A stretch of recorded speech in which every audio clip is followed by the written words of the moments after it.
Folic acid की dose कितनी होनी चाहिए, ठीक है। फॉलिक एसिड अगर आप प्री प्रेगनेंसी प्लान खा रहे हैं, अभी आप प्रेग्नेंट नहीं हुए, तो आप 400 माइक्रोग्राम लीजिए। यानी आपने अल्ट्रासाउंड पे अक्सर देखा होगा कि बच्चे का ब्रेन नहीं बना या फिर बच्चे के बैकबोन में फोड़ा था।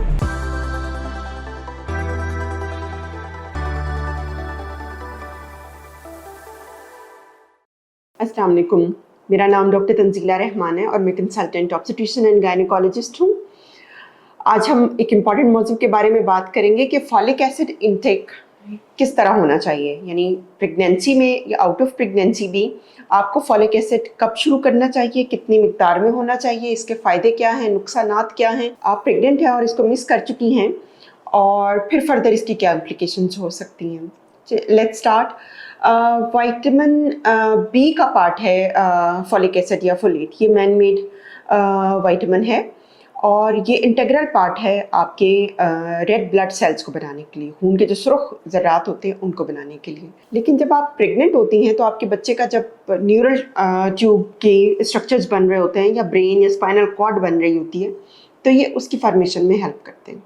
फॉलिक एसिड को अगर ना लिया जाए तो इसके नुकसानात ये हैं कि जो बच्चा है उसके अंदर न्यूरल ट्यूब डिफेक्ट हो जाते हैं। न्यूरल ट्यूब डिफेक्ट क्या होते हैं? ये ब्रेन और स्पाइनल कॉर्ड के डिफेक्ट हैं। यानी आपने अल्ट्रासाउंड पे अक्सर देखा होगा कि बच्चे का ब्रेन नहीं बना या फिर बच्चे के बैकबोन में फोड़ा था, ठीक है। जिन बच्चों का ब्रेन डेवलप ही नहीं होता वो लाइव बर्थ नहीं हो सकती। ऐसी माओं की हम प्रेगनेंसी की टर्मिनेशन कर देते हैं। और जो बच्चे स्पाइना बाइफिडा या कमर के फोड़े के साथ पैदा होते हैं वो डिसेबिलिटीज़ को सफ़र करते हैं।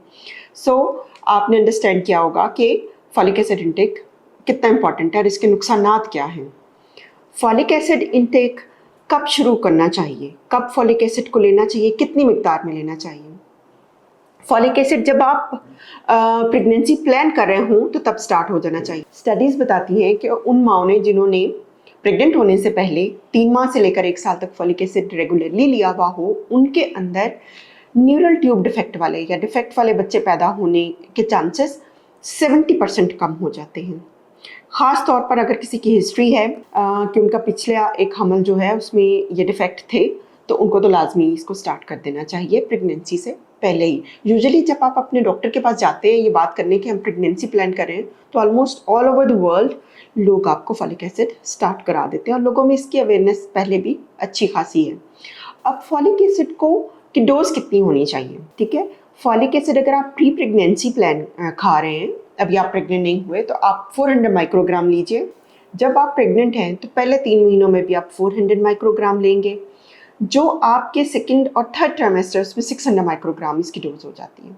जब आप डिलीवर कर देते हैं और बच्चे को ब्रेस्ट फीड करा रहे हैं तो तब भी आपको 500 माइक्रोग्राम इसकी ज़रूरत पड़ती है। उन ख़वातीन को जिनके अंदर कुछ एडिशनल रिस्क फैक्टर हैं, जैसे कि जो डायबिटीज़ की पेशेंट्स हैं, जिनको मिर्गी या एपिलेप्सी है और उसकी दवाइयाँ वो खा रही हैं, उन पेशेंट्स को जिनका पहले एक बच्चा न्यूरल ट्यूब डिफेक्ट के साथ पैदा हुआ है, उनको हम थेराप्यूटिक डोज देते हैं, यानी 5 मिलीग्राम। तो इसके अलावा बाकी जो डोजेस मैंने आपको बताई वही होती हैं।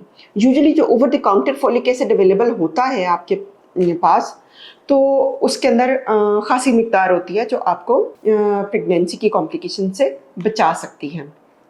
फॉलिक एसिड खाने के फ़ायदे क्या हो सकते हैं? और एक तो मैंने आपको बताया ना कि नुकसान है कि अगर आप नहीं लेते तो न्यूरल ट्यूब डिफेक्ट जो है ना बच्चों में होने के चांसेस बढ़ जाते हैं। अब आप फॉलिक एसिड अगर फर्स्ट, सेकंड और थर्ड ट्राइमेस्टर में ले रहे हैं तो ये आपके बच्चे को बचा सकता है क्लेफ्ट लिप से। आपने अक्सर देखा होगा बच्चों के लिप अपार्ट हुए होते हैं या फिर इधर से कटा हुआ होता है लिप जब वो पैदा होते हैं, इसे हम क्लेफ्ट लिप बोलते हैं। इसके चांसेस को कम कर देता है।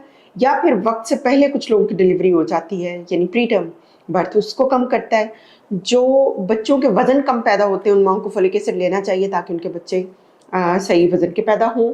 और सबसे इम्पॉर्टेंट ये है कि ये प्री क्लेम्सिया यानी कि प्रेगनेंसी के अंदर हाई ब्लड प्रेशर के चांसेस को भी कम कर देता है। सो इसके काफ़ी फ़ायदे हैं, आपको ज़रूर इसको इस्तेमाल करना चाहिए थ्रू आउट प्रेगनेंसी। जब आप फर्स्ट 3 मंथ्स यूज़ करते हैं, फॉलिक एसिड के नाम से ही मिलता है, एडिक्वेट डोज में मिलता है। उसके बाद जो आपकी कंसल्टेंट आपको मल्टीविटामिन स्टार्ट करते हैं उसमें भी इसकी ड्यू अमाउंट होती है, ठीक है। अब ये है कि अगर आप दवाइयाँ नहीं खाना चाहते या आप चाहते हैं कि आप सफिशिएंट इसमें उसमें रहें मिकदार में इसके, तो डाइट में आप ऐसा क्या लें कि जिसमें फॉलिक एसिड आपको मिल जाए। डाइट में जो है वो सबसे इम्पॉर्टेंट ये है कि आप सिट्रस फ्रूट लें। जैसे आजकल मैंगो है, mango wonderful source of folic acid है, ठीक है। तो आप 1 मैंगो पर डे अगर आप खाती हैं तो आपके फॉलिक एसिड की रिक्वायरमेंट बड़ी अच्छी पूरी हो जाती है। सर्दियों में ऑरेंजेस आप ले सकती हैं, ठीक है। फिर जो डार्क ग्रीन वेजिटेबल्स होती हैं जैसे पालक है और ब्रोकली है, ये बहुत बेस्ट सोर्स हैं फॉलिक एसिड का। इसके साथ सीरियल्स हैं, फोर्टिफाइड सीरियल्स भी मिलते हैं जिनके अंदर एडिशनल फॉलिक एसिड दिया हुआ होता है। और इसके अलावा आप अपनी ईटिंग हैबिट्स को हेल्दी रखें, कैफिनेटेड ड्रिंक्स कम लें जो कि फॉलिक एसिड की एब्जॉर्प्शन में हैम्पर करती हैं, यानी आप खा तो रहे हैं लेकिन एब्जॉर्ब नहीं हो रहा, ठीक है। हेल्दी रहिए, हेल्दी खाइए। अगर प्रेगनेंसी प्लान कर रहे हैं फॉलिक एसिड को थोड़ा पहले से लेना शुरू कर दें ताकि आपके बच्चे के अंदर बर्थ डिफेक्ट्स ना हो सके।